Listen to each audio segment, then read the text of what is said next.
Governor Abbott has ordered state officials to look into possible Medicaid fraud, and the order follows two other fraud reduction initiatives the governor recently announced. Chief political reporter Rudy Koski has a reaction. The fraud investigations launched by Governor Greg Abbott have a common link. When you saw what happened in Minnesota and the billions of dollars in fraud that was taking place, I think it would be irresponsible for state leaders not to look at their own program to make sure there was no similar fraud taking place. That response came January the 8th during a campaign stop in Houston. The governor was asked about his decision to review child support payments. Friday, with this letter, he cited Minnesota again, expanding his effort to root out fraud to the state Medicaid program. Abbott directed the Health and Human Services Inspector General to assess safeguards, look into fraud prevention training, as well as make a review of autism services.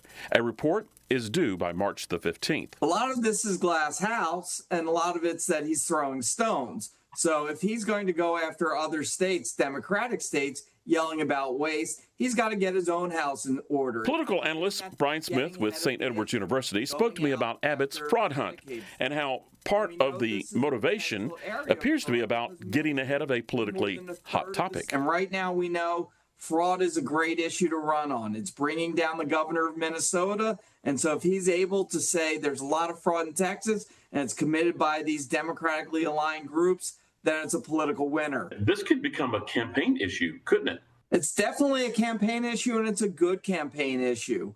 There's a lot of political gain in going after wasteful spending. We all think government takes money and wastes money, and it's also a bipartisan issue when it involves fraud. So this is an issue that if he does find fraud, the Democrats can't complain about, the Republicans will love, and independents will be happy. Couldn't that still open him up to the accusation, you've been asleep at the wheel?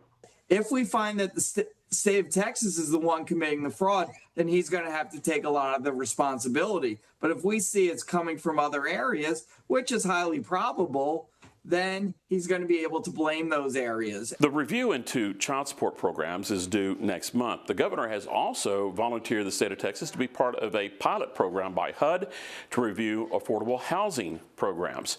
I'm Atiana San Miguel. Thank you for watching our story. If you'd like to see more like it, be sure to hit that subscribe button. Also, be sure to watch us weekday mornings at 7 and 11 a.m. on KCWX. Bye. See you on the next one.